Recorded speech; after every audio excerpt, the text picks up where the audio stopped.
थे। हालांकि इससे भी ज्यादा अफसोस की बात यह है कि भारत के बड़े नेता इस चर्चा को अंग्रेज सरकार को कभी दोषी नहीं दिया। किसी भी इतिहास की किताब में उस भीषण भुखमरी के लिए कभी भी ब्रिटिश सरकार को दोषी नहीं ठहराया गया। क्यों नहीं ठहराया गया? मैंने जैसा आपसे कहा, उस समय संयुक्त बंगाल के अंदर मुस्लिम लीग की सरकार हुआ करती थी। राजनेता अपने मकसद पर लगा था।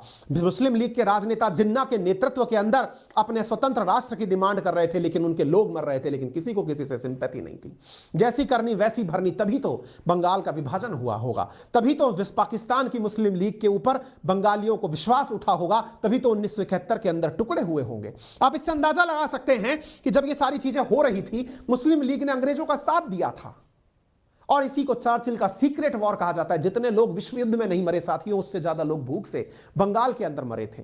और उस समय कांग्रेस नेताओं को गिरफ्तार किया गया। इतिहास जवाब कांग्रेस के नेताओं से भी मांगेगा कि जिस समय आप जेल में बंद थे, गांधी जी अब आप अनशन कर रहे थे, और उस अनशन के दौरान जब बंगाल के लोग भूख से मर रहे थे, आप सवाल ये नहीं कर रहे थे कि भाई भूख से जो लोग मर रहे हैं उनके लिए अंग्रेज सरकार आप कुछ क्यों नहीं करते। आप कह रहे थे कि देश का विभाजन नहीं होना चाहिए।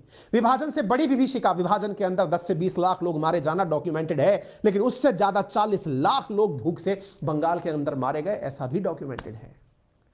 गांधी जी ने 21 दिन की भूख हड़ताल की थी, लेकिन उसका उद्देश्य बंगाल विभाजन को रोकना था, ना कि विभीषिका के लिए अंग्रेजों को जिम्मेदार ठहराना। यह सवाल इतिहास आपसे बार बार पूछेगा। और आज के इतिहास में चूंकि ये पंक्तियां मिसिंग हैं, केवल हम जब पढ़ते हैं, अगर आप कभी कंपिटिटिव एग्जाम की तैयारी कर रहे हो तो एक पंक्ति लिखी जाती है जिसमें यह बताया जाता है भारत में भीषण अकाल